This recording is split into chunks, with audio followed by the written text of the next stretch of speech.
Let me know when we're live. I just hit go live. There you are. Okay, terrific. Welcome, colleagues, to our last Faculty Council meeting of the academic year 2020-2021. I think on or about this date last year, I was struggling to get my home technology to work in order to thank you for electing me to this position. Little did we all know. It has been the most challenging of years, and yet I do remain deeply grateful for your trust in me. I have a statement I want to read, and then a few other things that I want to talk to you about before we go into our agenda. Over the last few days, I've been attempting to draft a letter to the campus, something to acknowledge what a fraught time we continue to live in, and how particular communities on our campus are differentially affected by these events. The letter has been challenging to craft for several reasons. First is that it becomes out of date almost by the hour. The trial of Derek Chauvin is itself re-traumatizing as we watch a seemingly endless video loop of George Floyd's killing, as we listen to his friends and family testify of the details of Mr. Floyd's time on earth. We've gotten to know a deeply human life filled with love and flaws, relationships lost and found, and kindness in the midst of deep struggle. He did not deserve to die unarmed at the hands of police. But the violence just keeps coming, particularly toward unarmed Black men. First, we learned of a Black Army lieutenant on active duty who was pepper sprayed in the midst of a traffic stop. Days later, again in Minneapolis, Dante White, a Black unarmed 20-year-old, was killed in what was described as an accident in the midst of a traffic stop that appears to have been unnecessary. Mass shootings 3 weeks ago, mass shootings last night.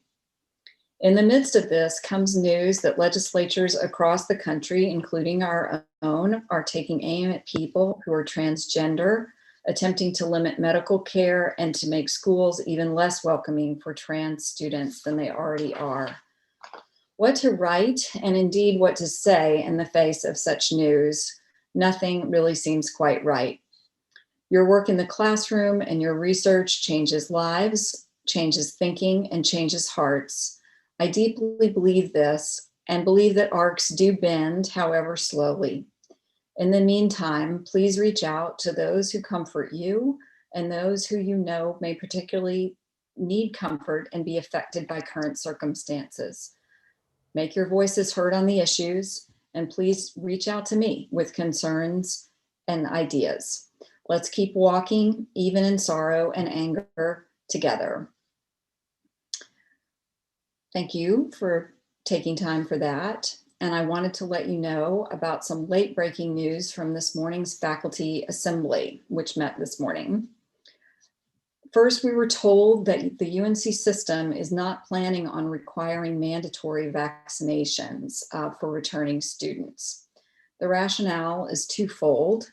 They say that there has been no specific public health guidance on requiring vaccines, and they do not believe that as a state entity, they have the legal authority to require such vaccines because current laws about required vaccines delineate exactly which ones can be required and by whom. As the conversation, they also said that to change that law would take too long. As the conversation continued, there seems to be concern that enrollment will decrease in system schools if vaccines are required. There was a lot of talk about vaccine hesitancy and that it would increase if vaccines were required. From the discussion in the chat box, it is clear that different campuses see this issue differently. So that if this is to be a system-wide decision, it will be hard to get to one that pleases everyone. Certainly, as more and more campuses across the country move to require vaccines and perhaps new guidance comes out, this conversation may change, but that is what the position is at the moment. There is strong encouragement to get students and everyone else vaccinated as quickly as possible, and certainly many resources are being directed toward that purpose.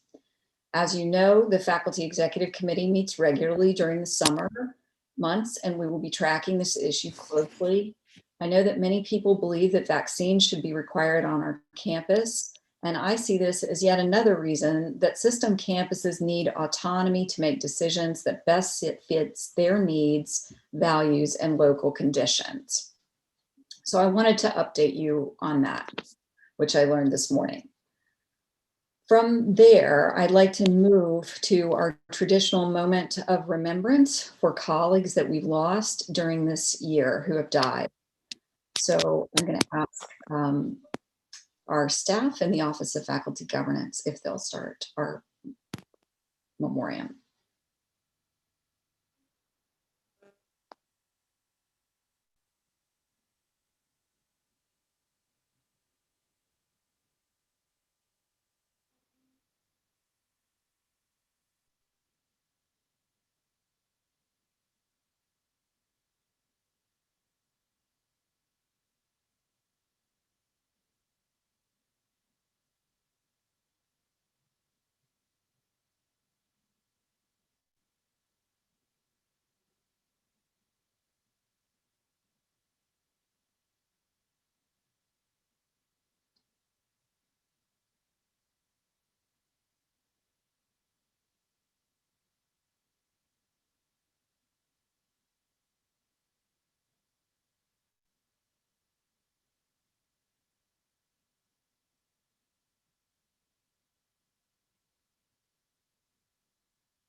Please join me in a moment of silence for our colleagues that we'll miss.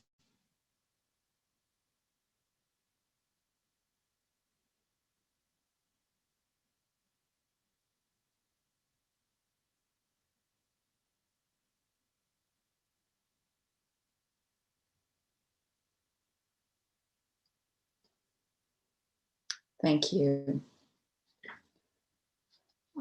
On a different note, our faculty elections have concluded and the election winners are posted on the faculty governance website. I want to thank everyone who agreed to stand for election. Getting involved and staying involved in faculty governance is something that has enriched my life here at the university, and I'm glad to see so many people expressing interest, standing for election, and continuing to participate in this important process. I'd like to introduce a resolution on supporting a safe and important and inclusive campus. And so I'm going to give the gavel to Vin at this point. Thank you, Mimi. The question before us is Resolution 2021-4, which was posted on the agenda before the meeting started and is now up on your screens. I trust that you have had a chance to read it. Is there any discussion?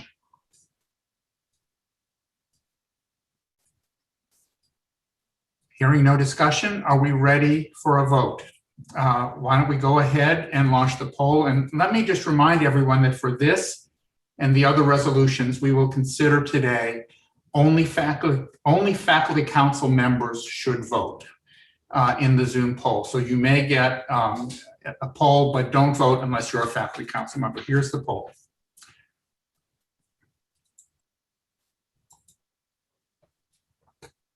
Vin, hosts and panelists cannot vote.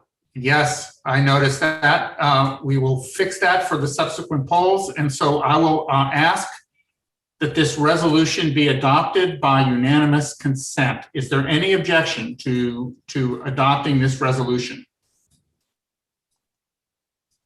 Hearing none, Resolution 2021-4 is adopted. Mimi, the gavel is back to you. Thank you, Vin.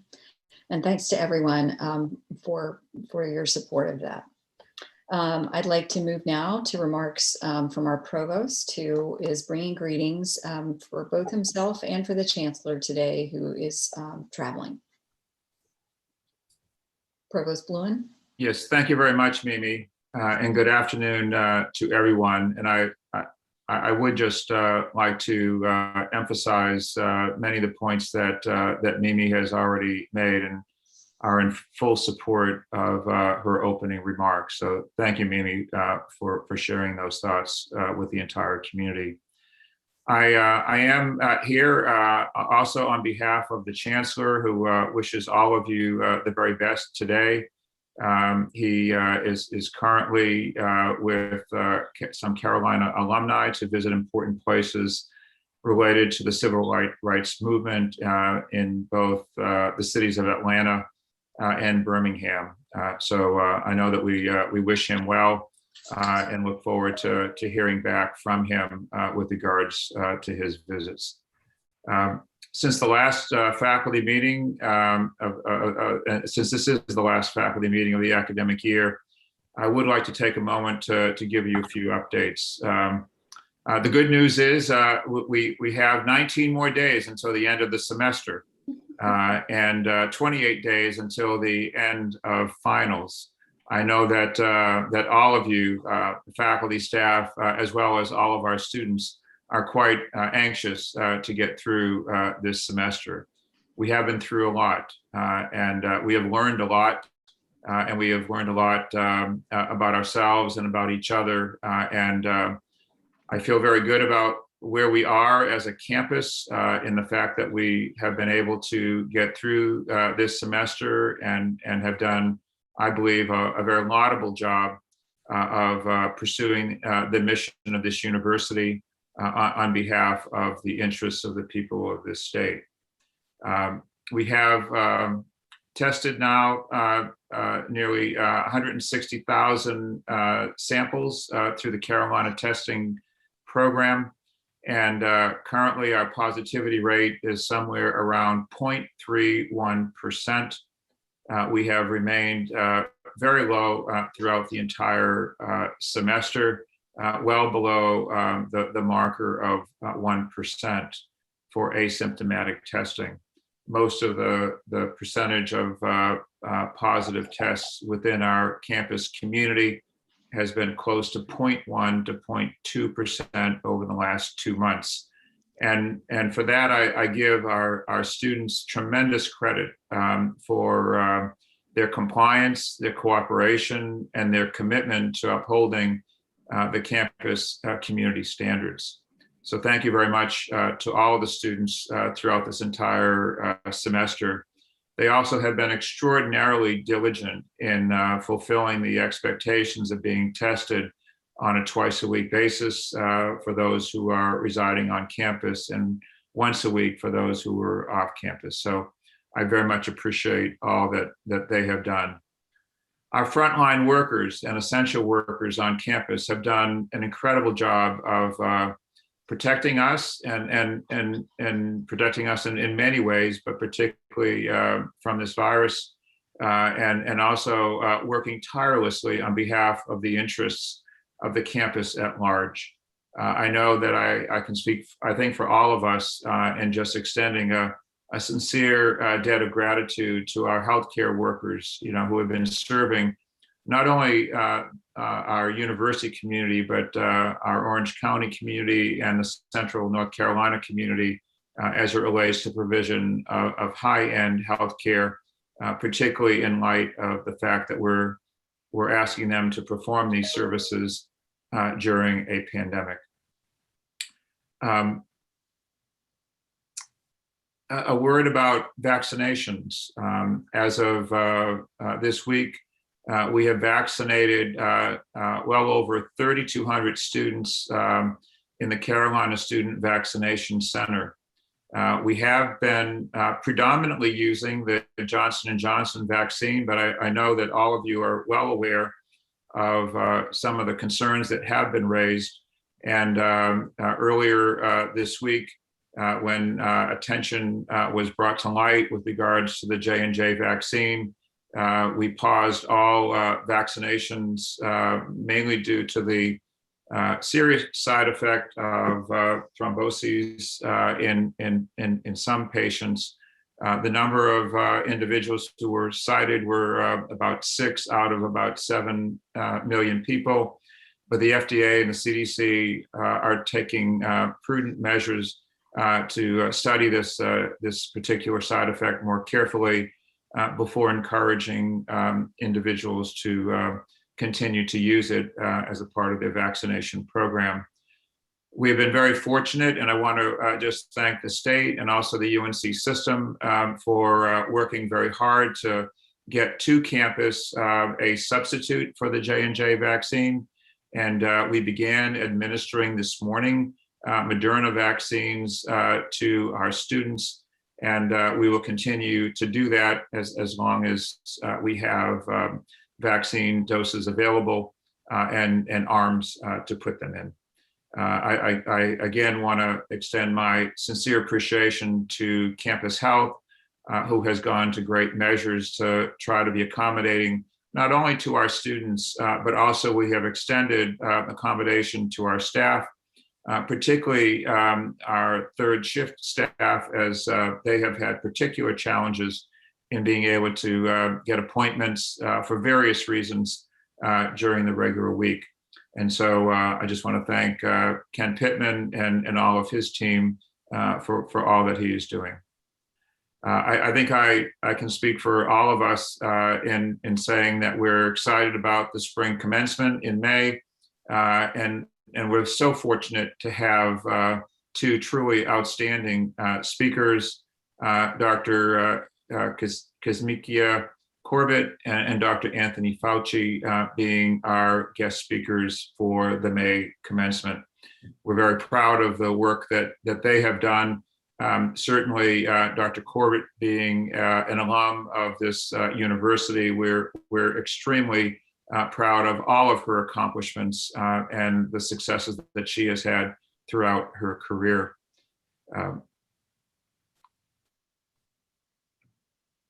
We've had a lot of changes take place. One that I think was most noteworthy at the university level was the decision made by Coach Williams to step down after 18 very successful years.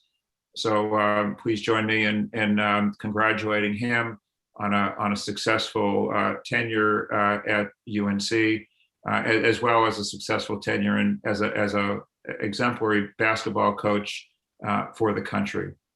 I think we also want to acknowledge and welcome his replacement, UB Davis, as the new coach, who will begin operations immediately.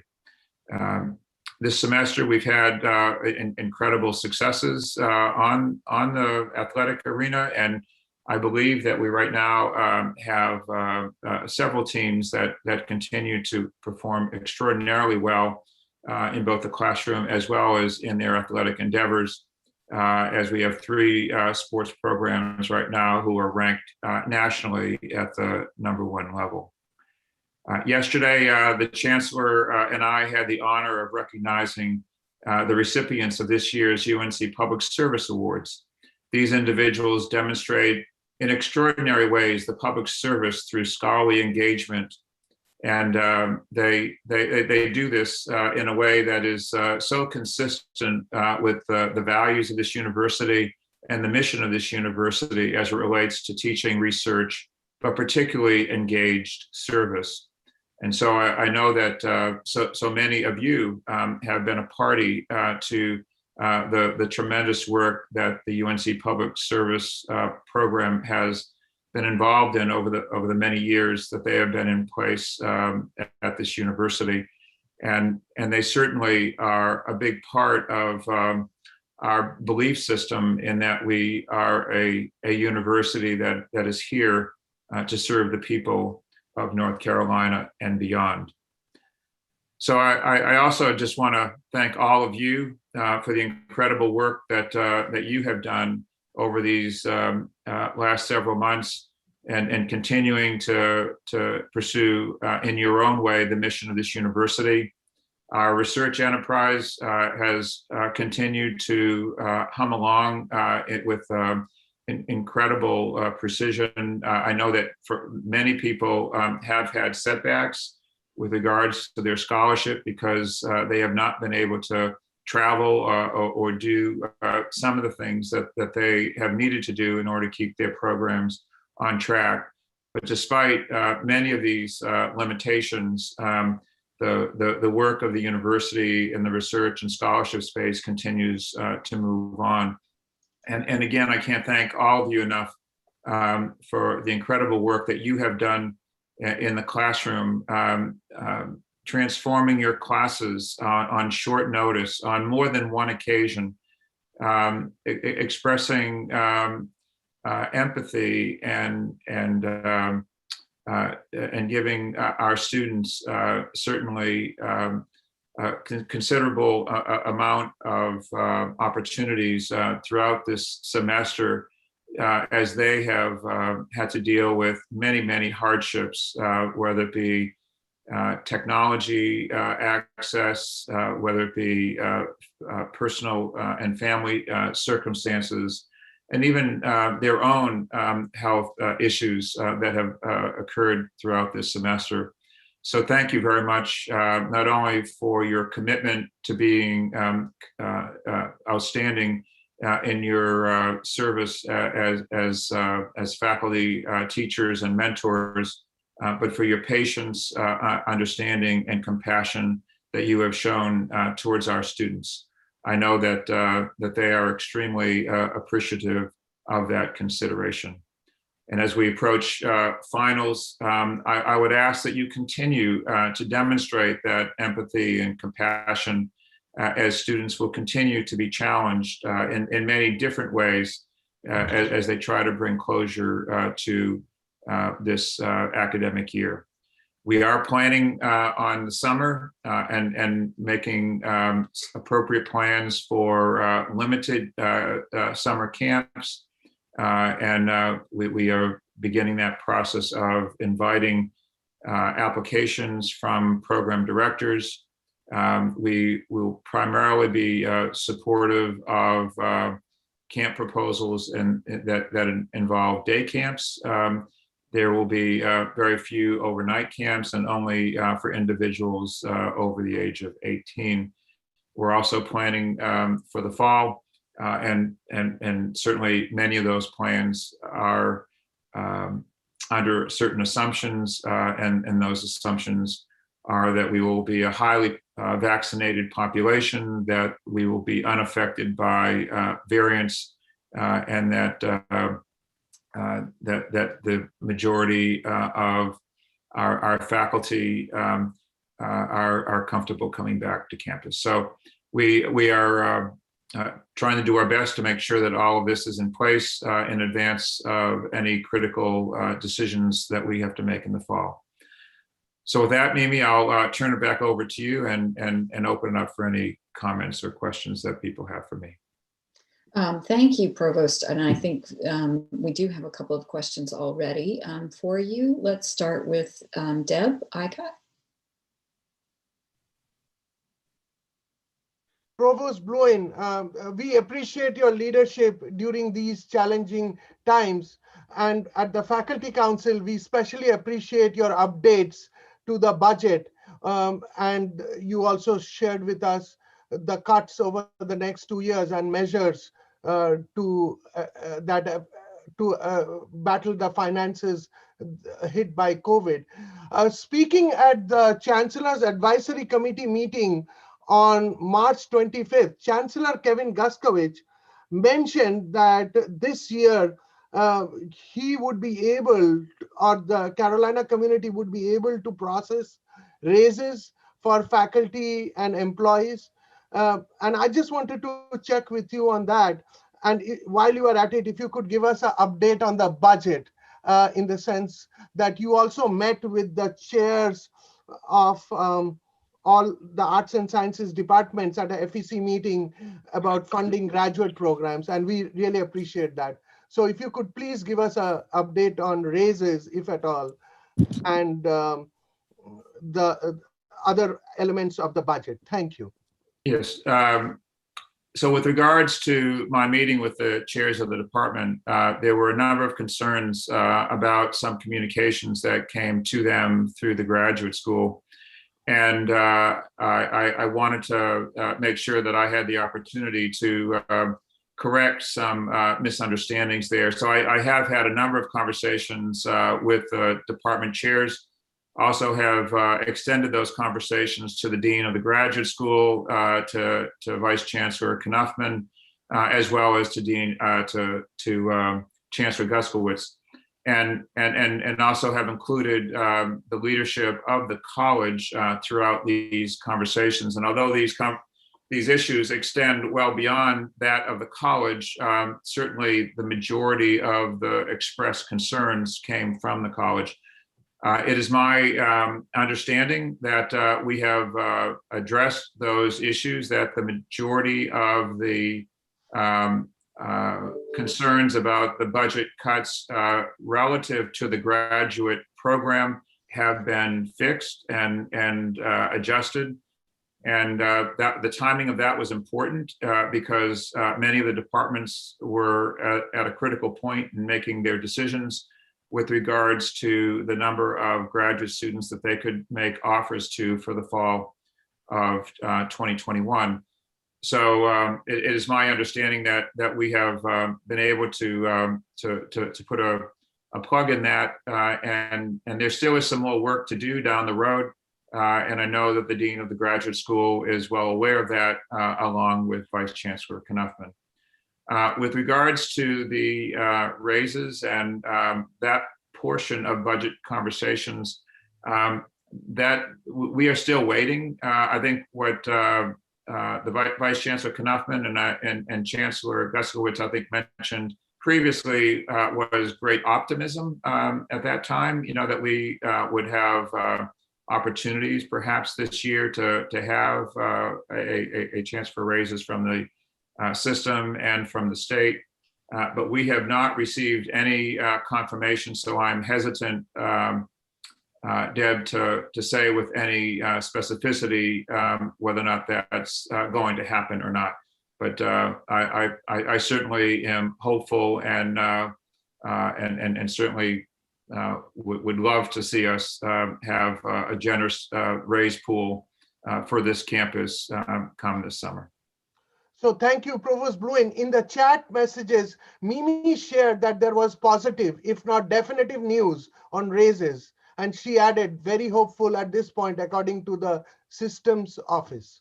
That's what we heard at faculty assembly this morning. So, well, that's great. Well, yeah. you have more current information than I do, Mimi. Thank you. Well, that's a first. Okay. Let's go to Larry Chavis. Hello, everyone. I thought I would kind of wrap up some thoughts from the last couple of meetings and end the year on a positive note, so you can breathe easily. Sometimes the Robeson County way conflicts with the Carolina way, but but we're on the same page. Just reading from my notes, because I tend to get lost in ADHD. The last couple of meetings, I've asked some pretty tough questions, particularly Bob and Kevin, and I'm happy to report that we've started to work on those issues and made real progress, particularly on our budget, and we're in a much better place than we were even just a couple of months ago. So we will definitely end the year on an up note, and particularly as a result of Give UNC, our small unit of just 4 staff members received 339 gifts for 9th out of 53 units and raised over $109,000, 13th out of 53 units. We were hot on the trail of Carolina athletics. So we're just in rarefied air at that level. And so we appreciate the community, broad community's support for our efforts. I'll be giving everyone a break in faculty council next year from my comments as I take a UNC supported leave to do some leadership training. I'm really excited about that. And so I appreciate the opportunity. To the general faculty, I'll ask, particularly in light of recent events that just keep going on, familiarize yourself with the concept of racial battle fatigue. It's a real thing. And getting to know it and understand the how you can avoid inflicting it on others, and how you can provide comfort to others like myself is really important. I will echo Provost Bluen's comments on Hubert Davis. Even as a Duke alum, class of '92, same year as Christian Leitner. But seeing Hubert Davis appointed as the first African-American head coach at Carolina is enough to make even a hardcore Blue Devil like myself root for the Heels. So I guess maybe since I'll be on leave next year, that will make it a little easier for me. But I wish Hubert all the best and let him know that we're all behind him. So thank you all, and have a good summer. Thank you, Larry. But Mimi, if I could just add, I just want to emphasize something that Larry said. It's an extraordinary number that Larry shared with you with regards to the contributions of many supporters of the American Indian Center to give a number in the neighborhood of $125,000 in just one day to the American Indian Center. So Larry, congratulations on that achievement. And it's a real testament to the level of support that is out there amongst your constituency group. So that was a great day, no question. Thank you. I want to bring in one last question. Jennifer Gates Foster has asked me to pose it because her internet is unstable. When and how will the faculty council be updated about specific steps being taken in the various units across campus to comply with budgetary restrictions put in place due to the structural deficit? Presumably, some of this will be decided and perhaps implemented over the summer break.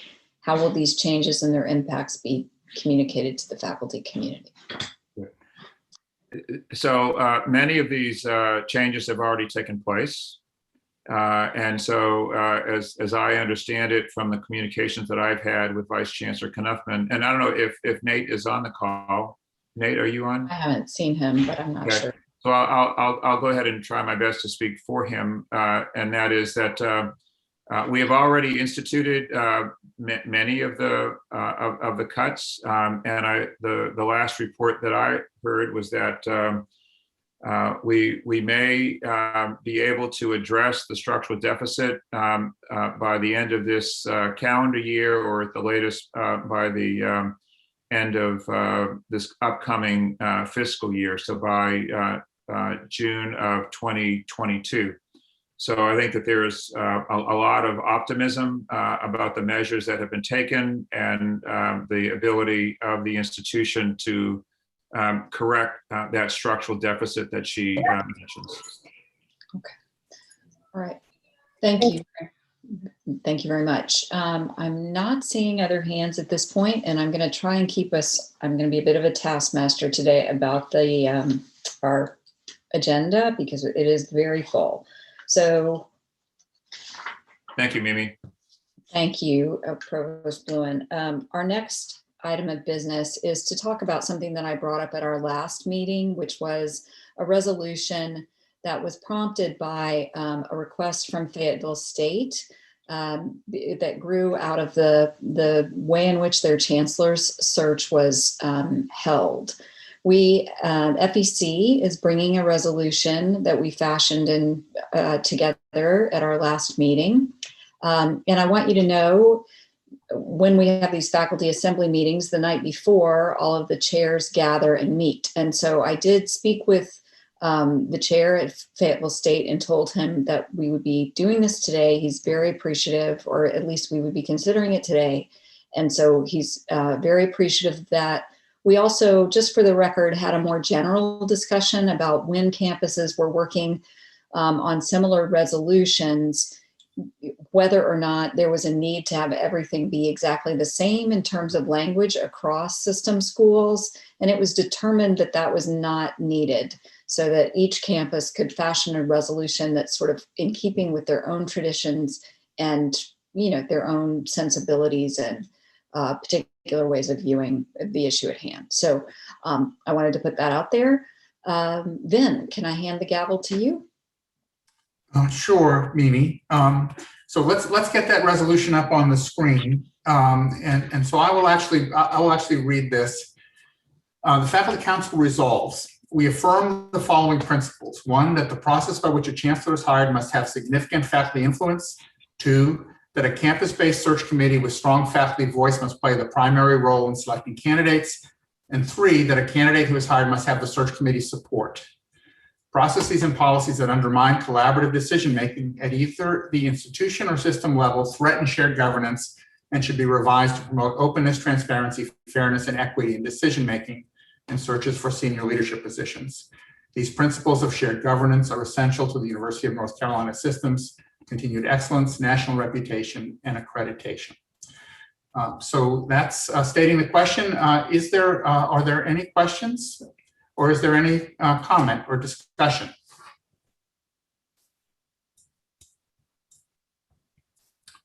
Hearing none and seeing no raised hands, why don't we go ahead and proceed to a vote? Are we ready to do that? Please speak up if we're not. Okay, the poll has been launched. Yes is in favor of the resolution, no is opposed. And only Faculty Council members should vote.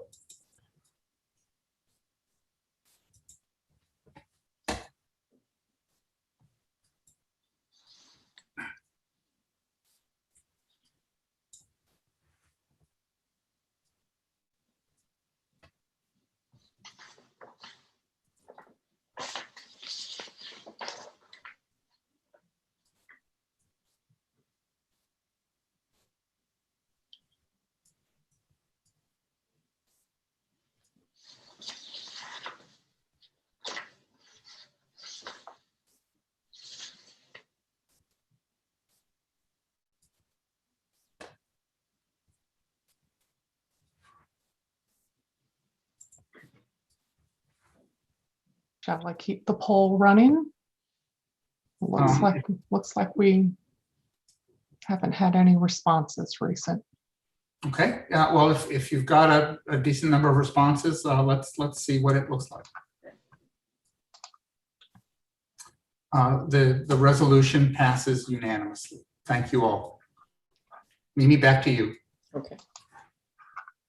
Thank you much. I think this will be very meaningful to our colleagues at Fayetteville State and really across the system. I think UNC-CH has passed their own resolution, as well as perhaps App State. So other campuses are working on this as well.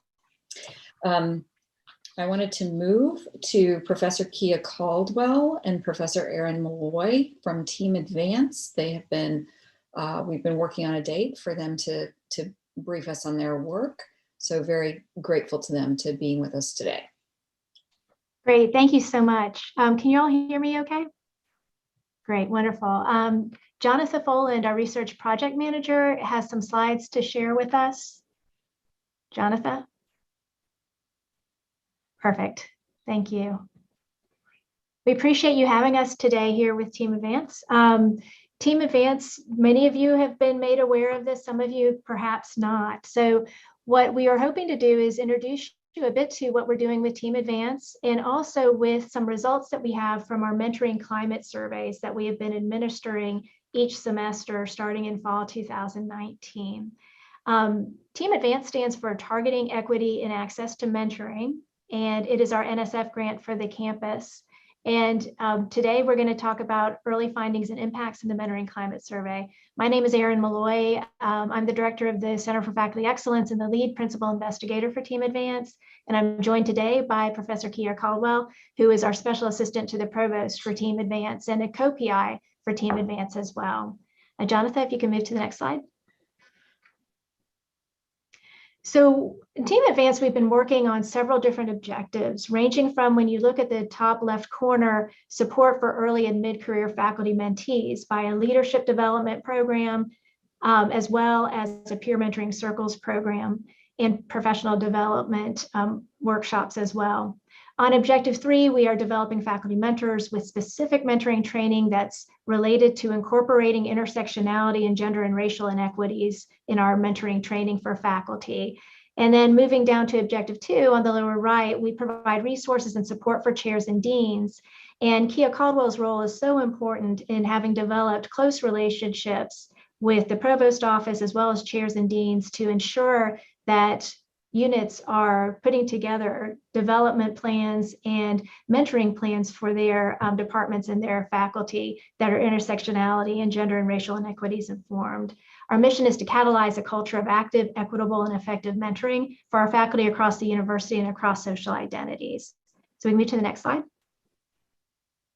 So we're going to talk first about the mentoring climate survey, and where we have the most comprehensive results is from our spring 2020 survey, which, as you know, was administered about a year ago, right after the pandemic. So it's in that context, and it's right before a lot more has happened on our campus as well. So we'll move to the next slide. Our demographics in faculty who completed the survey, we had a total of 980 faculty out of the over 4,000 here on campus.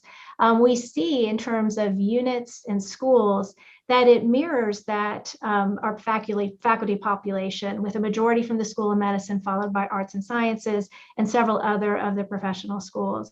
On the right-hand side, you see we do have representation across, ranging from instructors all the way through professors, with over half were fixed-term faculty as well. And we can move to the next slide. With regard to gender and race, we see that there was maybe a little bit of overrepresentation in terms of women who completed the survey compared to men. And when we look at race, we see, just like we do see on our campus, a majority of white respondents. However, what we do see too is when we look at some of the other groups, such as Black or African American, that is a little bit more represented than what we see on our campus in terms of our faculty at 8%. And in our most recent survey, it's gone up to 9%. And we can move to the next slide. Here are some of the findings, just summarized quickly. And I just want to point out that all of these results that we're talking about, we're going to put in a report format that has context and is easy to understand, because I know these slides go fast.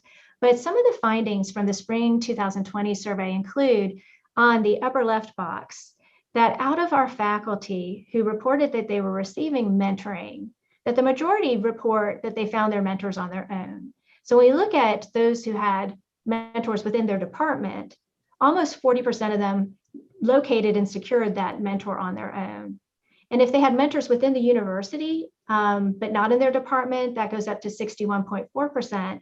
And then, as you might expect, finding mentors outside the university, 70% of our respondents reported that they found their own mentors. That may have some impact on how department chairs and others put together mentoring plans and matching mentors with mentees.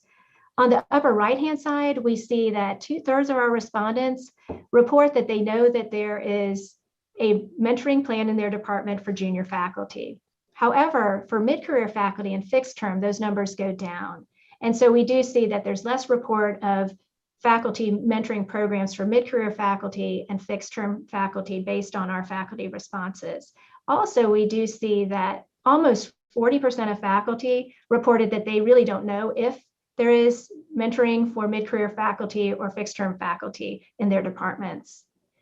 On the lower left box, we do see that team mentoring is the most common model for departmental mentoring programs, but we do see dyadic mentoring and peer mentoring as well.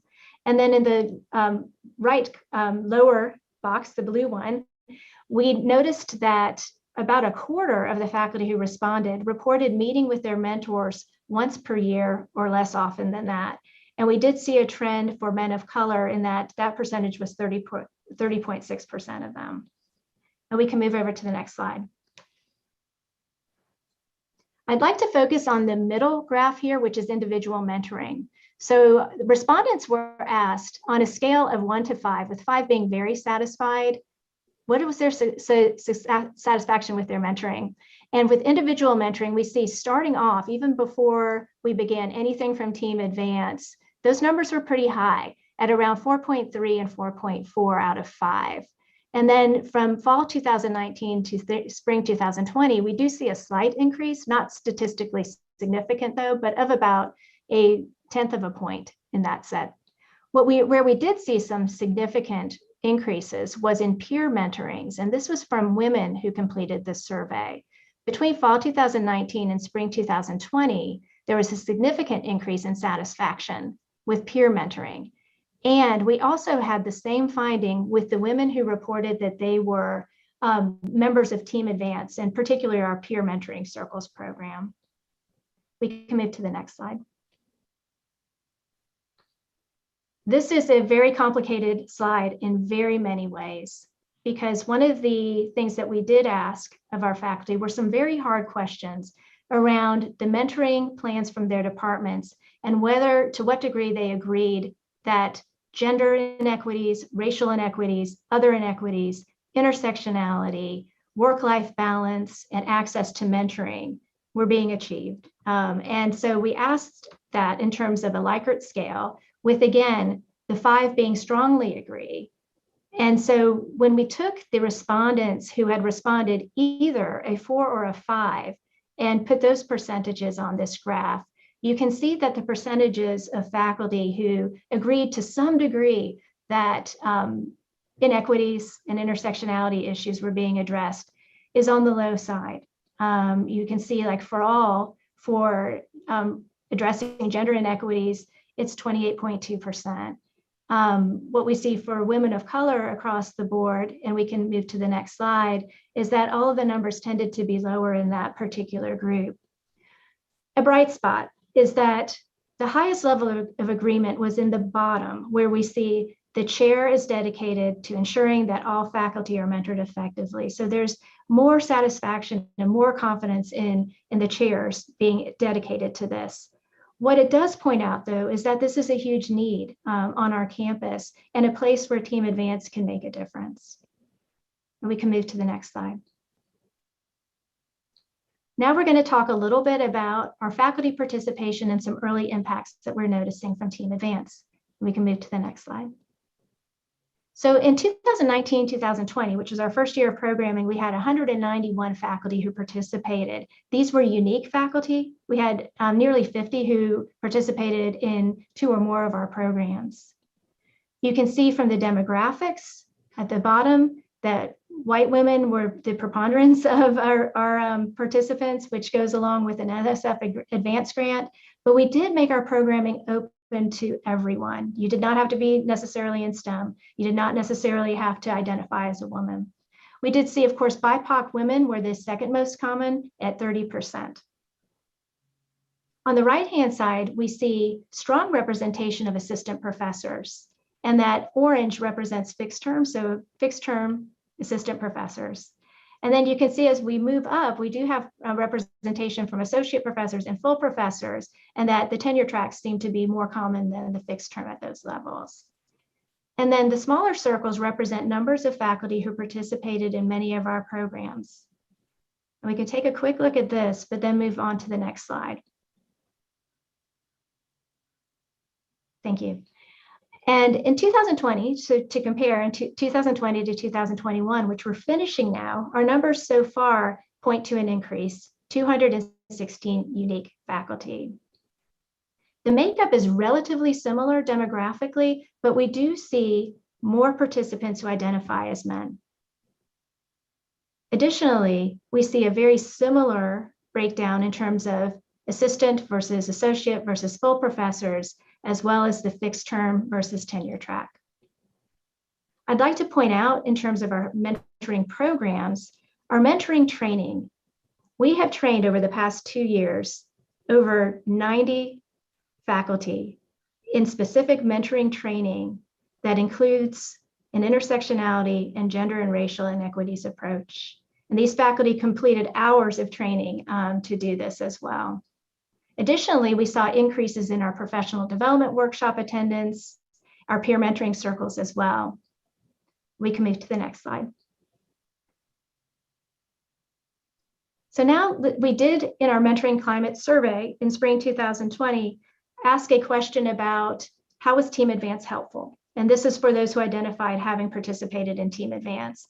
For our peer mentoring circles program, you can see a number of quotes on the right-hand side, which may be hard to read, but the themes were the creation of safe spaces to communicate and get support, networking skills, being able to be with peers of similar social identities such as gender and race, forming relationships with senior faculty who were their facilitators, and also the sharing of resources. And then when we move to the next slide, for our leadership cohort program called Women Advanced Leadership, a number of important quotes on the right-hand side, but impacts including the formation of lasting, supportive peer relationships in the cohort, a development of a leadership identity, and participants proposed 29 leadership change projects, some that are taking hold on campus, such as improving caregiving resources at Carolina, expanding mentoring circles across campus.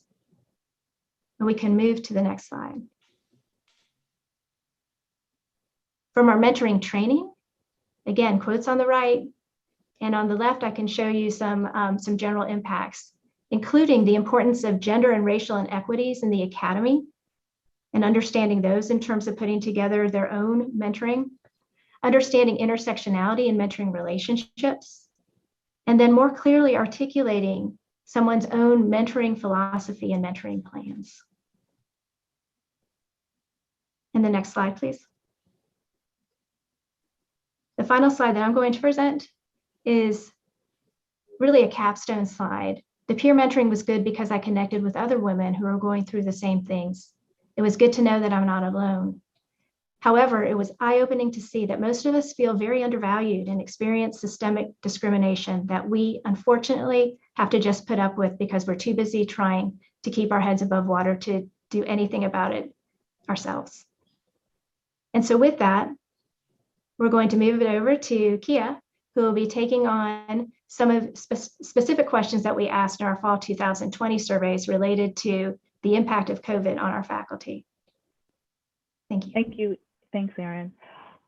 So the data I'll be showing is from our fall 2020 Mentoring Climate Survey, and we were able to ask questions about the impact of COVID-19 on faculty, which are really providing us with really rich quantitative and qualitative data. Next slide, please.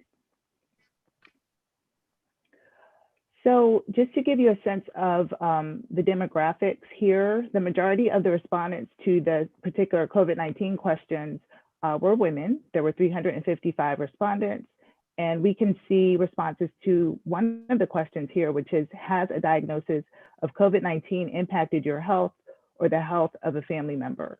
The majority of faculty who responded to this question responded no, but more women than men answered yes to this question. We can move to the next slide. Here we have gender and race comparisons looking at the impacts of COVID-19 on faculty. On the left, the question asked, the COVID-19 pandemic has impacted my workload or work responsibilities. And here we can see a statistically significant difference between white men and white women. And then on the right, the question was, the COVID-19 pandemic has impacted my overall stress. And there actually were statistically significant differences by gender for both the white respondents and the BIPOC respondents for that particular question. Next slide, please. We collected qualitative data as well, and here we can see some quotes from faculty where they described how the COVID-19 pandemic has had an impact on workloads, work responsibilities, and overall stress. And just to highlight some of the themes here, people talked about research, lab research. They mentioned canceled presentations and conferences, also less networking opportunities, and just stresses overall. General stress is in the bottom quote on the left side in kind of the orange color. Respondents also talked about spending more time on teaching and administrative responsibilities. We can go to the next slide. We asked questions about disruptions to work in order to care for children in your home, in one's home. And here on the left, we can see that there were statistically significant differences by gender for white faculty. And on the right, the question was, I have experienced disruptions to work in order to care for adult family members in my home. And again, there were statistically significant differences for white faculty by gender. So both of these questions really relate to different forms of caregiving. Caregiving for children on the left, and then caregiving for adult family members on the right. We can go to the next slide. Again, we have really rich qualitative responses as well. And here we can see several themes related to caregiving. On the bottom left, top left, it says, I don't feel that I'm performing as strongly as I would if I didn't have to care for a toddler. And that's a quote from a Black woman lecturer who's fixed term.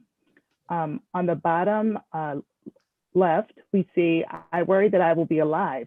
Hard to focus on anything else than survival of my children and my elderly parents. And that's a quote from a white woman assistant professor fixed term. So these caregiving responsibilities really came out in many of the responses. And we actually have hundreds of responses, qualitative responses for some of these questions. We can move to the next slide. Two final pieces of data here on this final slide. One is, I have experienced gender discrimination, and we can see statistically significant differences by gender for both white faculty and BIPOC faculty, BIPOC meaning faculty of color. And then on the right, I have experienced racial discrimination. And here we can see statistically significant differences by gender for BIPOC faculty. So we will continue releasing this data and sharing it with the campus community over the next few months as Erin mentioned. And I also wanted to mention that we will be launching our Mentoring Climate Survey for this semester in the next couple of weeks. We can move to the next slide. Great, so I think I'll take it from here. So in closing, I just wanted to be sure, I wanted to thank Kia, of course, also Jonathan, but also our whole team for Team Advance. And particularly our data team. Kelly Rue is one of our co-PIs and has really been working on all of this data over time. We are really pleased to be here. I just wanted to reiterate what Kia had mentioned as well, that next week it's actually targeting, I think we're targeting April 21st for the launch of our spring 2021 Mentoring Climate Survey. And we hope that as many of you as possible will complete this to the best of your ability. It is data that we are using and beginning to see some trends that really do speak to the impact of what we're doing with Team Advance, but also the need on our campus to really improve access to mentoring across cultural identities and across the university. So thank you so much. Erin and Kia, thank you. This is really quite amazing, and particularly the work around COVID and collecting that data just sort of in the moment, gathering that. So I really, really appreciate this work and look forward to reading the report that you're putting together. So thank you for doing this. We do have a few minutes. Do people have questions or comments for Kia and Erin?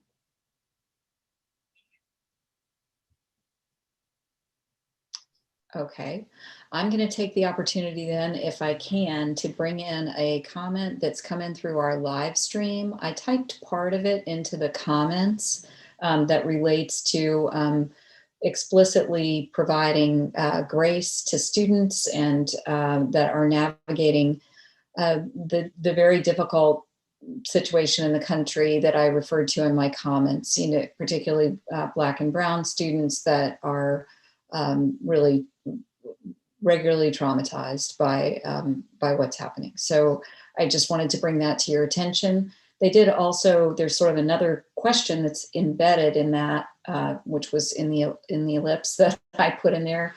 And that is UNC doing any work with our community partners to impact legislation against hate crimes or redirect funding for education and anti-racist trainings for police? You know, I certainly know people are doing research in the area of criminal justice and improving criminal justice, those sorts of things. And, you know, I don't know exactly about legislative efforts. I'm thinking in particular of these bills that are directed at transgender folks. But if other people have questions or comments that address that question, that would be useful. Does anybody have anything they would like to add to addressing that comment right now? Mimi, may I, since I'm still on mic somewhat, I just wanted to, this doesn't directly address that. However, I just wanted to mention, and I think it's important for the faculty council to keep this in mind, as many of us can, I think, attest to, faculty are also being traumatized by what's happening, not only our students, Right. And not only faculty of color, right? And so I'm just wondering if there are ways to also acknowledge this in terms, even in terms of productivity. And with our survey, we asked about racial discrimination, but we need to also drill down on that in terms of, you know, the pandemic has also exacerbated different forms of anti-Asian violence, as we know. Mm-hmm. And I would love to see our leadership just sort of acknowledge that people can't be productive when we're also traumatized and when our communities are under assault. So it's not only the pandemic, the COVID-19 pandemic, but the pandemic of violence. Yes. And also gun violence in our country. Yes. I am right there with you. Agree.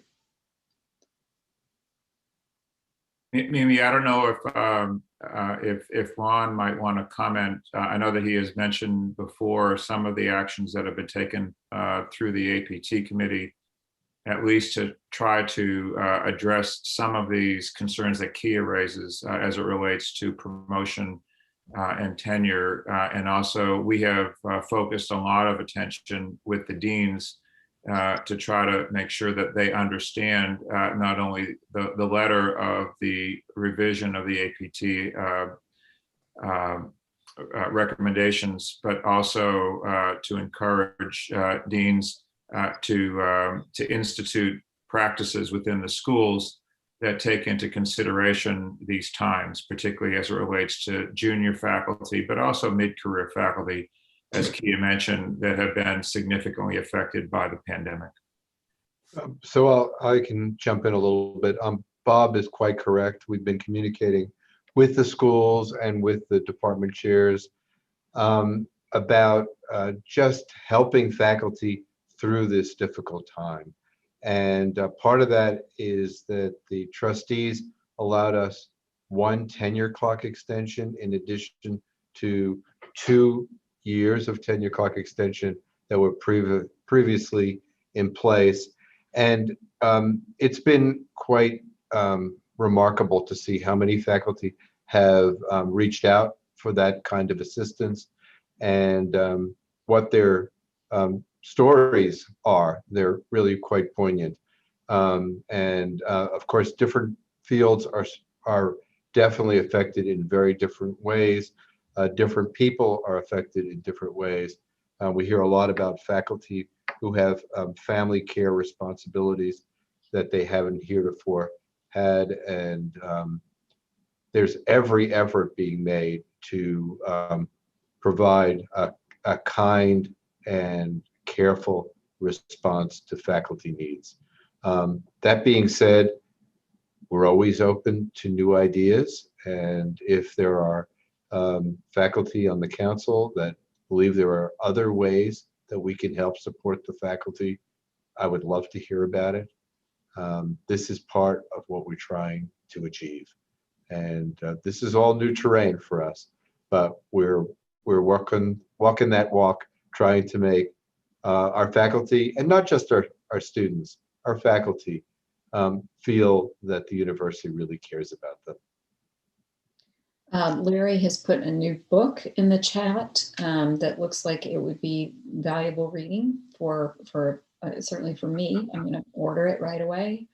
And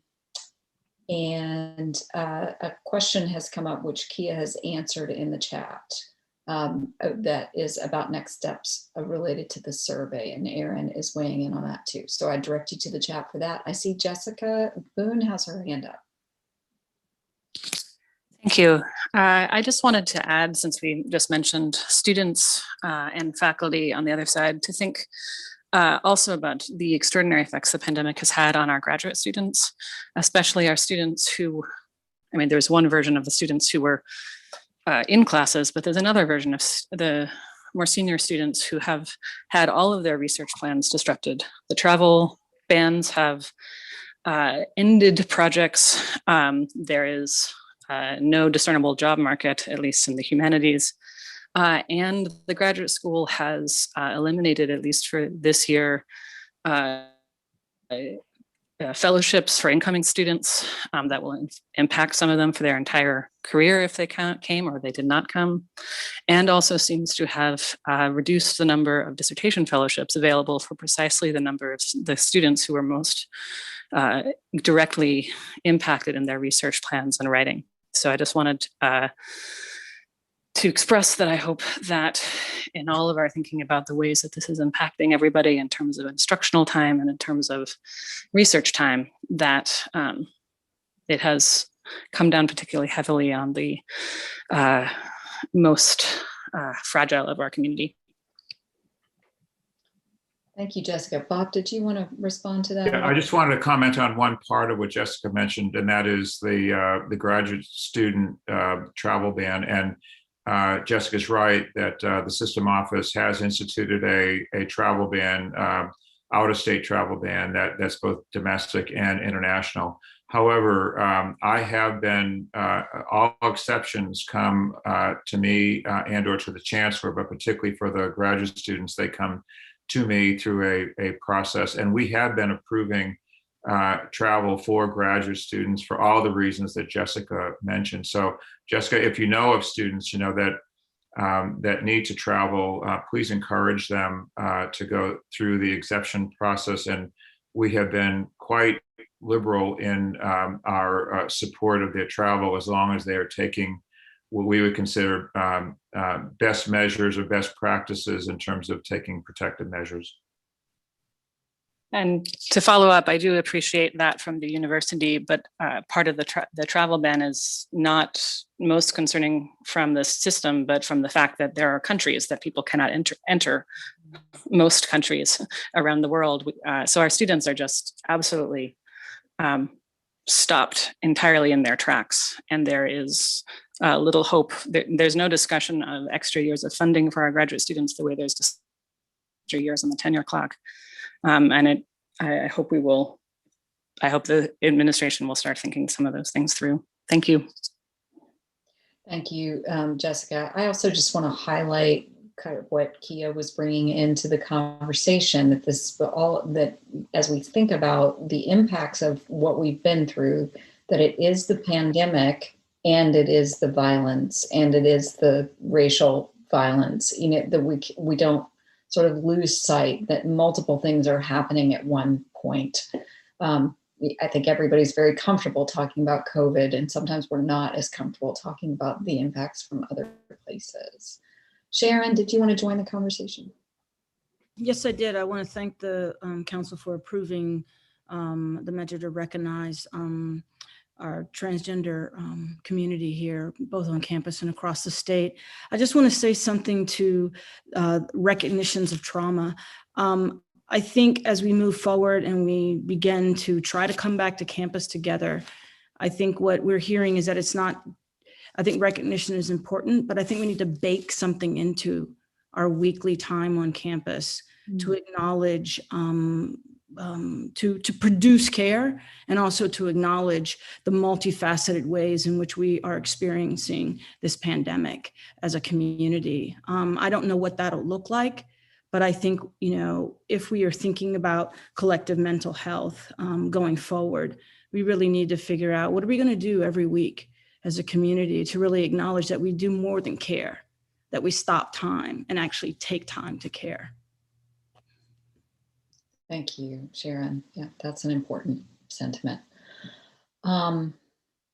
There are a number of important comments in the chat that I would commend to you, and I think we will move forward to the annual reports from the Committees on Community and Diversity and Scholarships, and that's Professor Rumay Alexander and Professor Donald Hornstein and Ms. Rachel Feldman.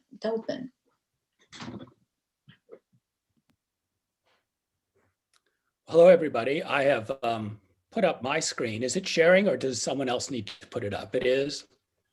Good. Rumay, it's to you.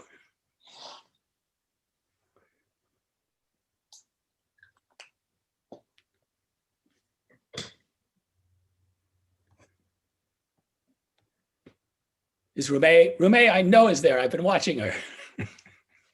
I'm not sure if my computer's working well. Can you hear me now? Yes. All right. So thank you. Thank you to you both. There are years that ask questions and there are years that answer questions, and we are in both at this time.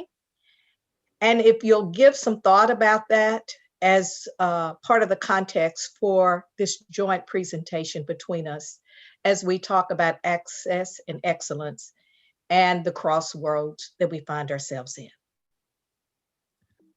So this is in fact a joint report. I chair the Committee on Scholarships and Student Aid. It is a committee appointed by the Chancellor. It both monitors the operations of the Office of Student Aid and advises the Chancellor. It has student representatives, both undergraduate and graduate students on it. It has wide faculty representation from across the college and from outside the college. And I'm Rumay Alexander, and I chair the Community and Diversity Committee. As you can see, our charge is responsible for fostering community and promoting pluralism in the university. And the committee is especially attentive to matters generated by many of the issues you've already talked about today, but we do continue to monitor them. The members of our committee are here. They are a very thoughtful and insightful group, and it's been a delight to lead them. This year, the reason our two committees both met jointly and are issuing this joint report is because of the obvious overlap between financial aid and diversity on the campus, especially racial diversity on the campus. Just to look at this graph, if you look at the bar graphs and you look at the bar graph in the middle, the important takeaway is that 41% of the undergraduates on our campus receive some kind of need-based aid. The average age package is about $15,000 plus. And if you look at the pie chart on the left, you'll see that most of it, though certainly not all, is in the form of grants, outright grants and scholarships, which keeps debt low, and about 20% in terms of loans and a small amount of work study. And so in the year 2017, the university received this award from the Jack Kent Cooke Foundation. It was a $1 million prize, and this is a national award.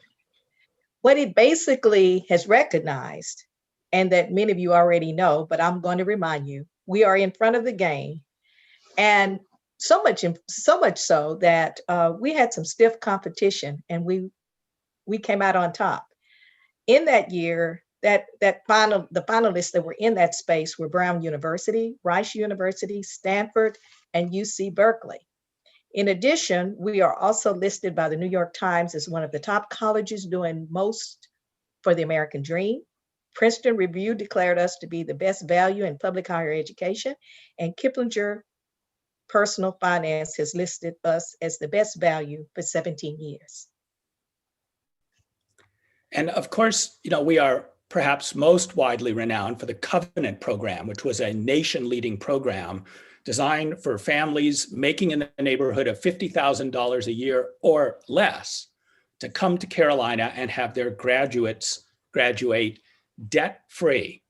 But it is, of course, not the only grant program we have. This is just another example of it. The Blue Sky Scholarship Program, which is currently in the process of being funded up to $20 to $25 million, is directed at middle-class families that perhaps make a little bit more than the $50,000 cutoff for the Covenant, but make less than $75,000. Again, for a family of four, it is no picnic to send a kid to college if you're making as a family, making $75,000 a year.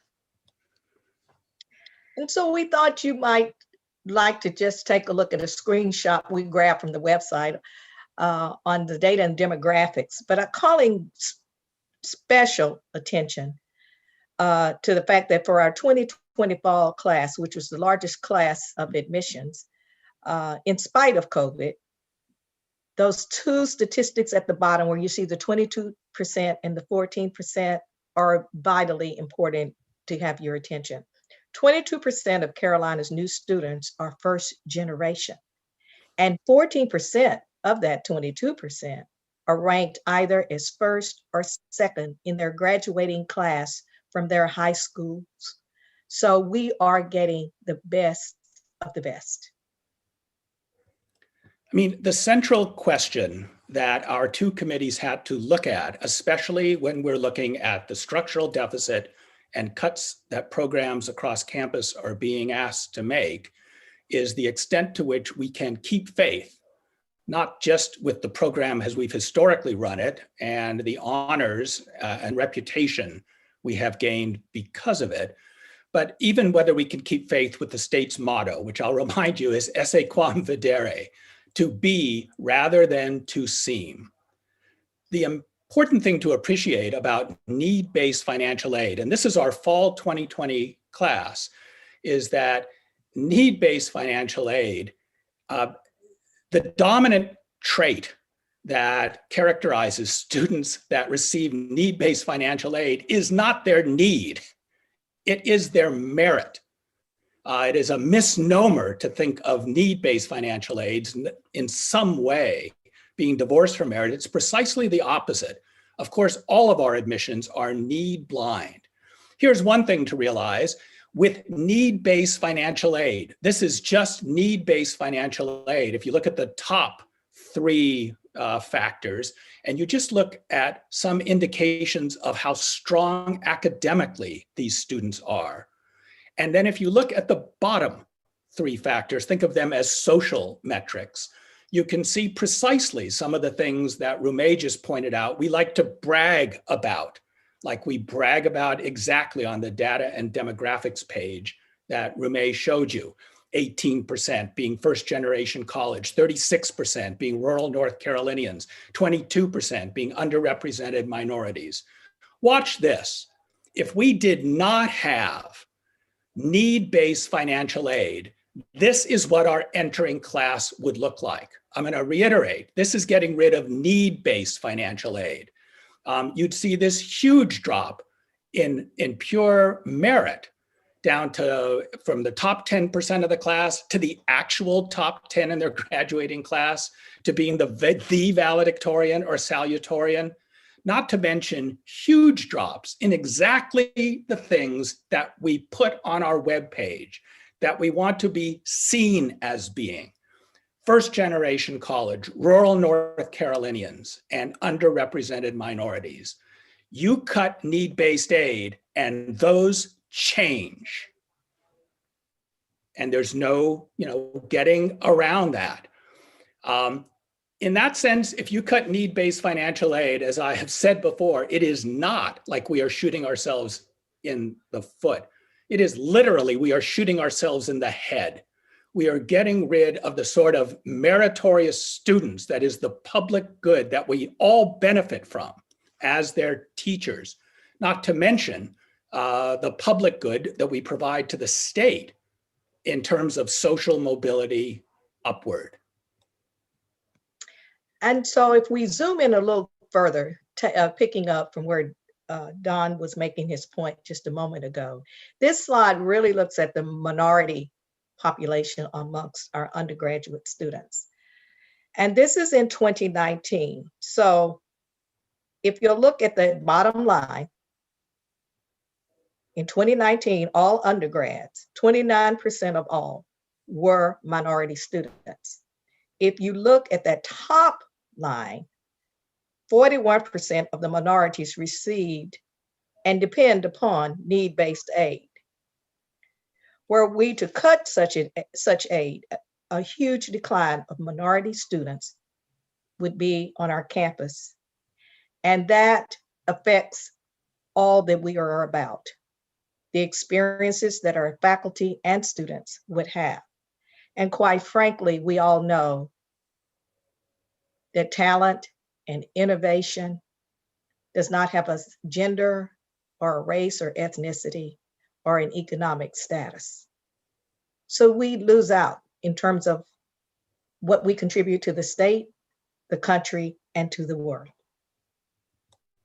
This is just another way of looking at the same thing. If you look at the lime green bar graphs, and they represent those students on need-based aid that come from particularly underrepresented minorities. These are students that identify as Black, African American, as Hispanic, Latinx, as Native Americans. And notice 2 things. One, that bar graph has been slightly ticking upwards. An increasing number of the most underrepresented minorities we have on campus depend on financial aid. You'll also notice on the far right, the 1920 number, this is pre-pandemic. I mean, good Lord, it takes no imagination to realize that in the next year or 2, we need more money, not less, in terms of the link between need-based financial aid and underrepresented minorities on this campus. If you look in January 21 on the most recent data from the US Department of Labor, you'll see the disproportionate impact of the pandemic on African Americans, on Hispanics in terms of employment and unemployment, which exacerbates already existing gaps in family wealth. If we are going to have a camp, I couldn't help but notice that at the beginning of your meeting, you adopted a policy celebrating having an inclusive campus. You will not have an inclusive campus if our financial aid policy effectively excludes, is the point that needs to be made. It'll take far more than just resolutions to keep faith with the motto and with our reputation. In terms of the realities of what we're facing with, 6 or 7 years ago, the Board of Governors adopted its cap and freeze program, which tied the hands of some campuses, including ours, on the ability to use our own tuition dollars to redistribute as need-based aid. The light blue numbers, light blue spaces, and then ending in the lime green, is the deficit, the amount of money the campuses had to make up for this cap and freeze limitation that was put on us years ago. And of course, with the pandemic, the ability of the campus to actually continue to make that up was severely tested. The good news is that, at least in the short run, higher education funding, pandemic-related funding, has largely, not entirely, helped replace what the campus had to come up with for the lime green part, meaning we can still tread water. But that financial aid will be gone within a year or two. And while that is happening, and as we're addressing the structural deficit, I can tell you that the Office of Scholarships and Student Aid has been told by some elements in South Building to prepare for cuts of up to $11 million annually in need-based financial aid. Now, we met, as has been mentioned, the chancellor cannot be here today. And because he couldn't be here today, he didn't want to be the last one to hear this. He wanted to be the first. And he met with us specially Monday for almost an hour. First of all, he told us that $11 million directive was news to him. And secondly, he said he thought there probably was a slightly smaller number, and it didn't actually reflect cuts in the sense of cuts that are need to be made, but rather the fact that we have to identify those resources. We just can't pretend the money is there. We have to identify a new source from them. We can't just keep adding to the so-called structural deficit. But he made very clear to us, as Romeo will show you, that he is absolutely opposed to real cuts in need-based financial aid. He actually thinks they need to go up.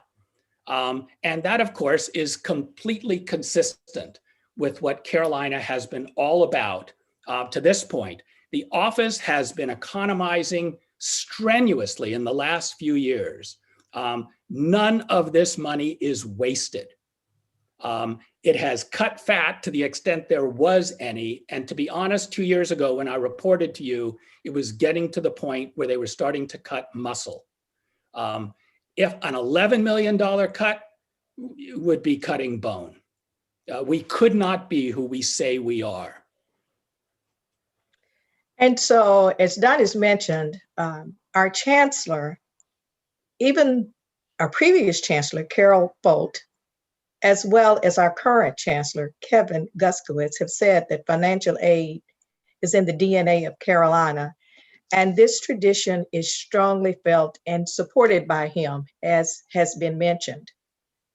Opportunity is what we are about here at Carolina, and it is in keeping with the fact that, again, talent, intellect, innovation, creativity has no race, gender, or income or economic status. So access to a great education experience where such ideals can thrive requires some upstream thinking.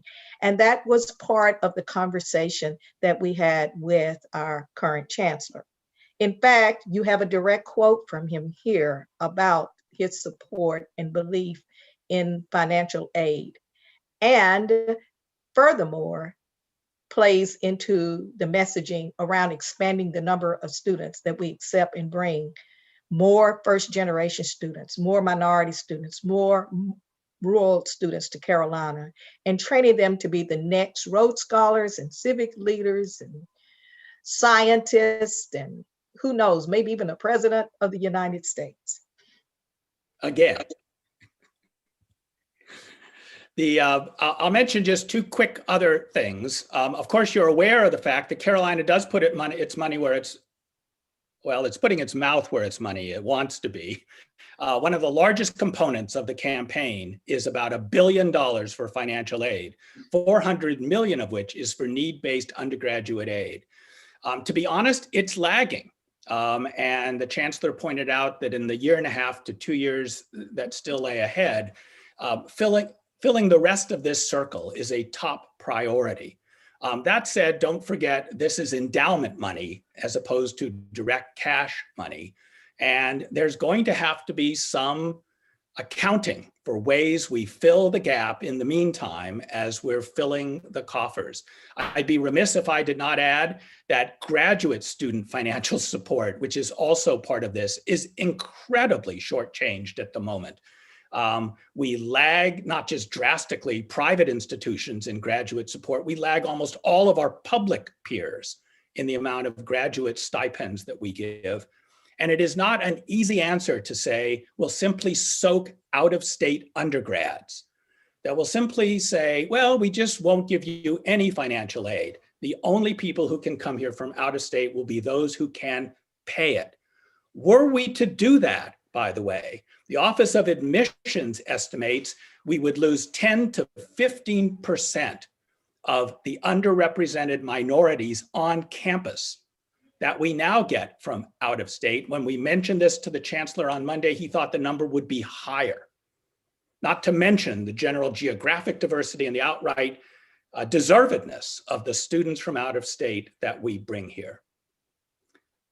Financial aid is more than just money, as Rumey will indicate, and we'll close by just giving you a very short example of it, if we have time. Mimi, do we? We're a little over time. So if we can, I mean, this is so important and I'm so grateful to you for this information.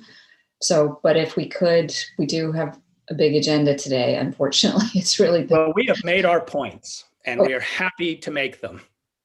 Okay. Yes, we have made our points and we'll quickly wrap this up. Okay. So the bottom line is the decisions made today will impact what happens in the future years. So we have to pay attention to some of the decisions that we are making. In conclusion then, let me just say that student financial aid is surrounded in our campus by a network of investments and supports. And when students are accepted here, need-based or not, we make sure they experience the full Carolina experience. The enriched culture that experience includes special events, alumni speaker panels, extra tickets to Carolina performance acts, guidance on academic and career pathways with direct connections to our undergraduate research, school test prep, global students, and specifically designed for high impact opportunities, just like the one that we are about to show you now. Which we probably will. And we actually had a brief video for you that we were going to show you about a specific example that comes out of the rural medicine efforts with the School of Medicine and the Carolina Covenant Office. Because of time, we won't show that, but we hope that at some point, because you'll have this report, you'll be able to watch it on your own time. That would be terrific. And we'd love to post that to the website at the Office of Faculty Governance so people could hop over there and click on that. Or you could click the link, perhaps put the link in the chat. Would be a great option as well. Thank you, Rumey, and thank you, Don. If people have questions for Rumey and Don, if you'll put those in the chat and maybe they can answer them there so that we can kind of keep on. The Committee on the Status of Women asked for 8 minutes at today's meeting, but we expect they might need a little more time than that. We also, having reviewed their report last week, we anticipate that there's more conversation to be had. So we have asked the representatives from the Committee on the Status of Women to join us at FEC in coming weeks. So keep your eye on that agenda if you want to hear more and talk more about some of the issues that they bring up today. So Elizabeth and Misha, do you want to take it Thank you, Mimi. I'll go ahead and share my screen. Okay, and Elizabeth Dickinson is going to start us off. Hi, everyone. We were hoping that using the strategy of asking for 8 minutes might increase our ability to present today. So I hope that we are going to keep it during 8 minutes, I promise you. But thank you so much for giving us a chance to speak today. I'm Elizabeth Dickinson. I'm a fixed-term faculty member in the Keenan-Flagler Business School, where I do diversity, equity, and inclusion work. Misha Becker is a professor and chair in the linguistics department. And we both co-chair the committee on the status of women. I'm going to do this very brief introduction, and then Misha will discuss the data and a few things, and then I'll end with our next steps. Also joining us is the Committee on Women member Aisha Hashim, who's assistant professor in the School of Education. She does mixed methods and is not presenting today, but can provide any insight in any of the methods questions that we might have or discussion that we might have. So we have 5 quick slides for you with room at the end for any questions or comments. So we are basically today reporting on the status of our ongoing multi-year long work in helping address gender pay equity at UNC. A brief background would help to give you insight here.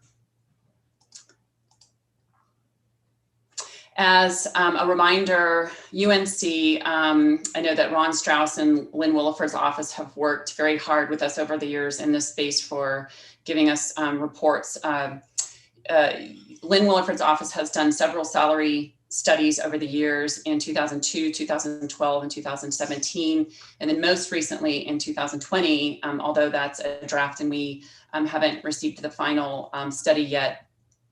But the Committee on the Status of Women also conducted our own large study in 2019 that some of you may remember across all faculty for 4 years. And in that study, we found that men on UNC faculty earn 20% more than women, and it's 28% if you actually include the medical and dental schools. And you might remember from that study that we also used it as an opportunity to look at how when we control for variables, the variables that we're controlling for in and of themselves contain gender bias. And so we took a different methodological approach on that. I'd also like to say too that we're not able to assess non-binary, genderqueer, and transgender faculty. And so when we speak for women, I think it's important to note that we're talking for faculty who self-identify as women, but also that these issues relate to people from a whole host of gender identities and expressions, and also to underrepresented groups, as Misha will show. This work has stalled for 2 years. We haven't made much traction. This is partly due to COVID, but also to other reasons not COVID related. And as we'll, what we wanted to do is just basically report on the status of it. So the purpose is to update our faculty on this ongoing conversation and to give a little bit of new data. And thanks to the Office of Institutional Research and Assessment for having this conversation with us over the past couple of years. The last thing I'll say before Misha takes over is that when we end, we'll talk about, as the Team Advance team so eloquently stated, the importance and impact that COVID has had and will continue to have for people, caregivers of a variety of different groups across campus. So I'll pass it to Misha.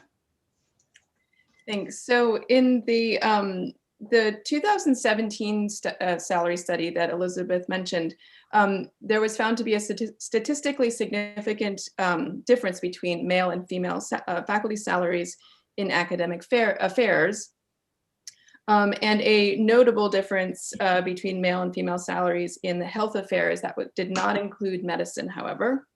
And then this past fall in 2020, Lynn Williford of the Office of Institutional Research and Assessment conducted a reanalysis using 2020 salary data.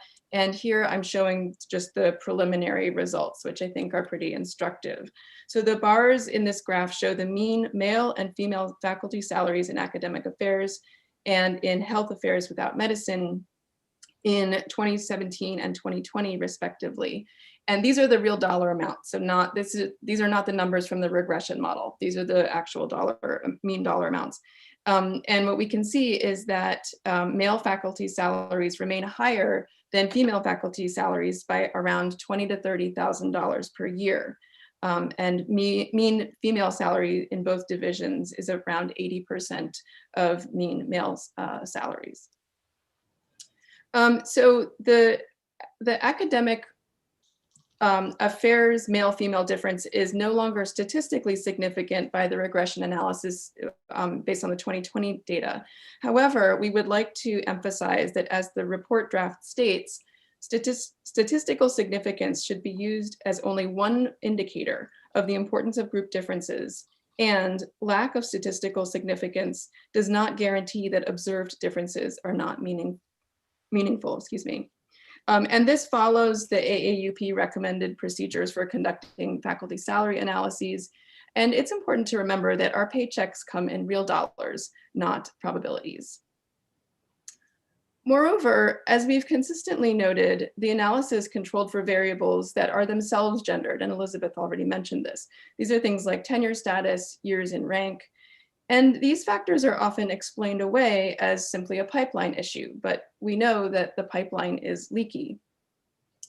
Underscoring the fact that these variables are gendered, according to the report in 2020, compared to male peers, female UNC faculty are less likely to be tenured, less likely to hold a full professor rank, less likely to hold a distinguished title, and they've spent fewer years in their current rank.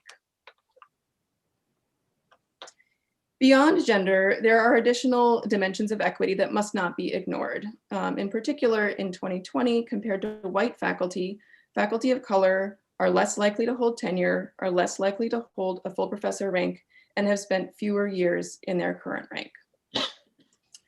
The problem of gender-based salary inequity is certainly not unique to UNC.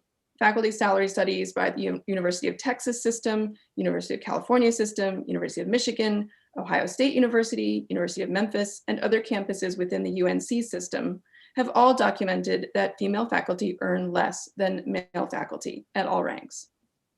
And earlier this week, the AAUP released its 2020-21 faculty compensation survey, which shows that among all categories of universities, public, private, and religiously affiliated, and at all ranks, male faculty earn more than female faculty. But the fact of its pervasiveness is not a reason not to solve this problem. Indeed, it presents an opportunity for UNC to be a leader in positive change that fully aligns with our campus's mission and strategic plan. So are we leading in this respect? So far, it seems like we're not.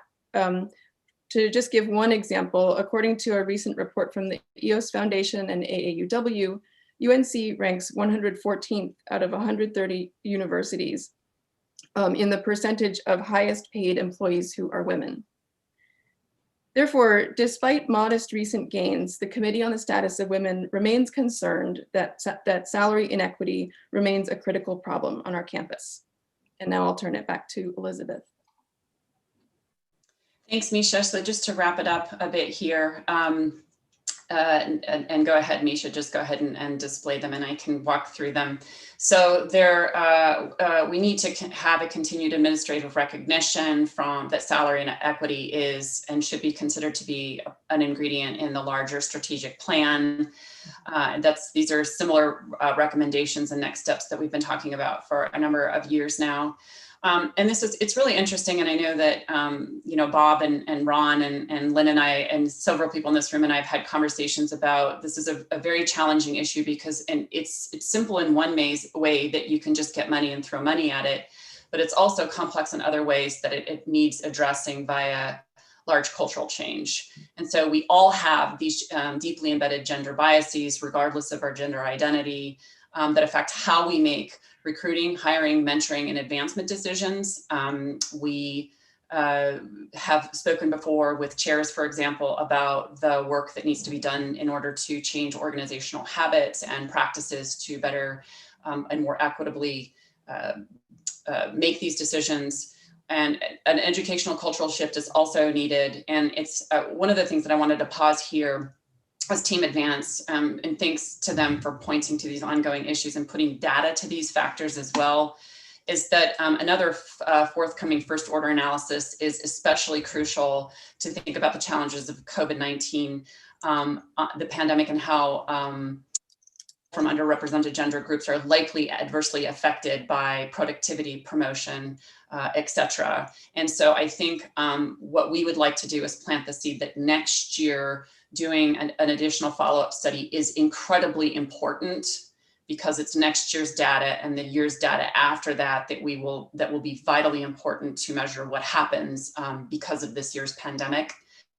And then also funding to resolve budgets are tight, and we all know that. But how can we create different solutions? And this is really hard because I think that we can throw money at this issue, but I think as Ron Strauss's office has found out that sometimes we throw money at this issue, and a couple of years later, the gap pops up again. And so, but yet we can't use that as that culture change as a reason not to also fund chairs to fix these gaps. One of the things that we talked about in terms of accountability is the need to have chairs and deans be more accountable to themselves and to others. And so, for example, at one point, Bob, we were talking about the idea of freezing new lines until existing gaps have been corrected. And I wanted to say, as our last slide shows, thank you so much for your time. I think we might have gone 9 minutes, but please let us know if you have any questions, and thanks. I'm sure that there are lots of questions and lots of comments that people would like to make and engage in. I would like to advise and ask that perhaps we take this up at FEC in more detail, and remember that everyone is welcome at those meetings, and we can incorporate comments and questions just as we do from outside of faculty council. So that's what I'd like to do, if that's all right with everyone.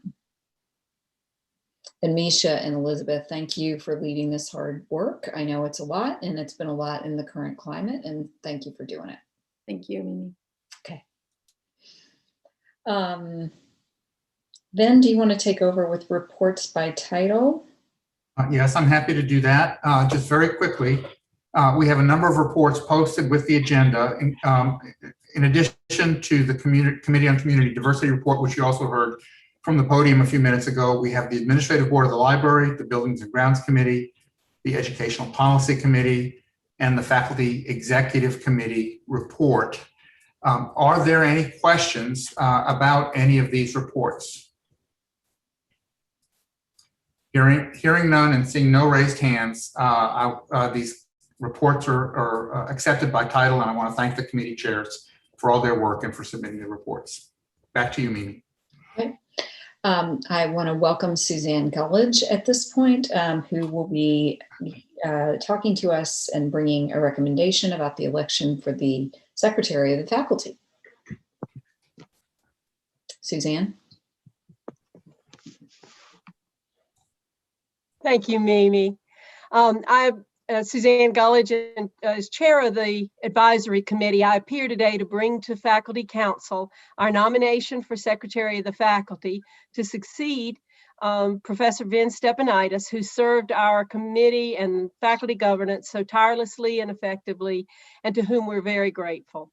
The charge to the advisory committee, as stated in the faculty code, is nomination of one faculty member to put forward for election by Faculty Council. We announced the position in fall 2020, and over several months this year, we collected nominations from across the university, did due diligence deliberations, and carefully made our selection. I offer special thanks to the members of the advisory committee for the exemplary manner and extensive time they spent on this nomination, including and beyond the other business of the committee. Particularly important to our committee were diversity and equity of opportunity for faculty members to serve. And we also sought the benefits to faculty governance that will come as we encourage the wide range of qualified members of our faculty to put themselves forward for service.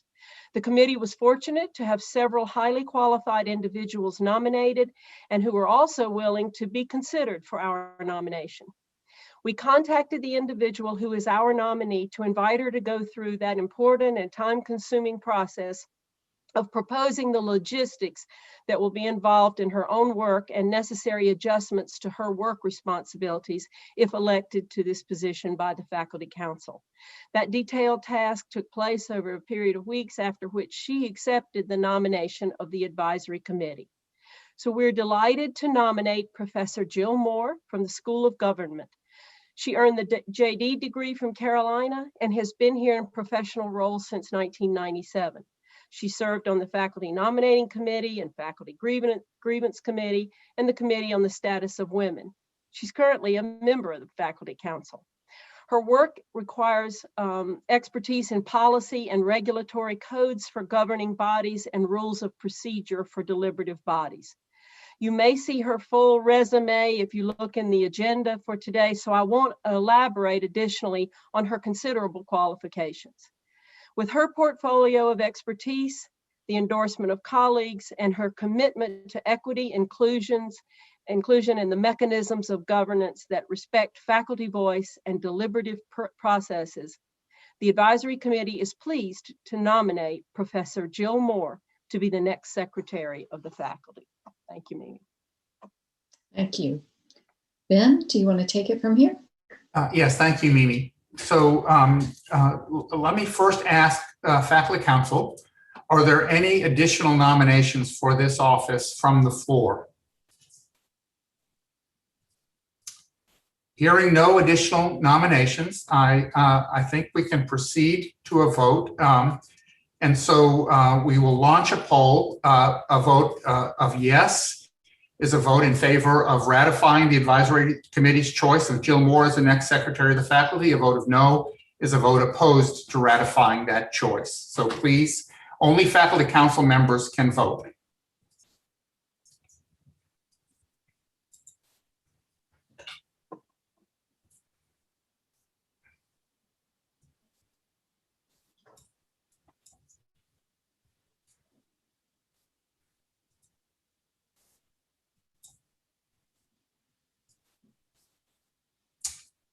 The vote in favor of Jill is prevails, and so we have elected our next Secretary of the Faculty in Jill Moore, who will take office when I step down on July 1st.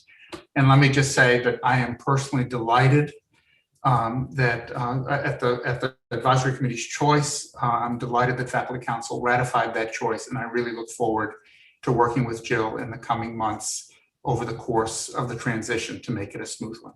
Thank you all.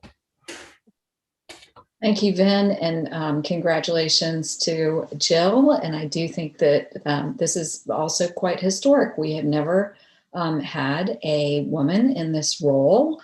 So I think I'm going to really enjoy working with Jill. We met a long time ago when we were students. So I think that this is going to be a great partnership. So I'm thrilled. And let's move on. We have two ceremonial resolutions today before we end. And the first I will bring, and I'm going to read it to you. Let me see if I can bring it over here. This is Resolution 2021-6 in appreciation for the service of Shayna Hill as chair of the Employee Forum from 2017 to 2021. Whereas Shayna Hill is the 15th chair of the Employee Forum and a double Carolina alumna, whereas she works as the business officer and department manager for the Office of Statistics and Operations and Research and has dutifully served in a number of staff positions at the university for many years. Whereas she is known by her deep empathy, compassion, and devotion to those staff members she represents. Whereas she works for equity and inclusion across the university and was instrumental in the creation and implementation of the Rebecca Clark Staff Award for Moral Courage, which was given for the first time in the fall of 2020. And whereas from the earliest days of the pandemic, she has been a problem solver, a truth teller, and a fierce advocate in helping others on campus understand the distinct needs of various types of staff on campus and in creating communication strategies such as the Why I Wear a Mask campaign, for which she recruited faculty, staff, and student leaders. In addition, collecting narratives of how the pandemic impacted staff, and she used them to highlight needs that might otherwise have been overlooked. Whereas she co-chaired the Chancellor's Campus and Community Advisory Committee and convened joint meetings between the Employee Forum and the Faculty Council and also worked closely with student government to help create a truly collaborative relationship between students, faculty, and the staff she represents. And whereas working with her, even around the most difficult issues, is fun, her sense of humor and kind spirit make her a great partner to all with whom she works. Whereas she will be remembered for elevating the profile of staff issues and her unceasing advocacy for all employees of UNC Chapel Hill.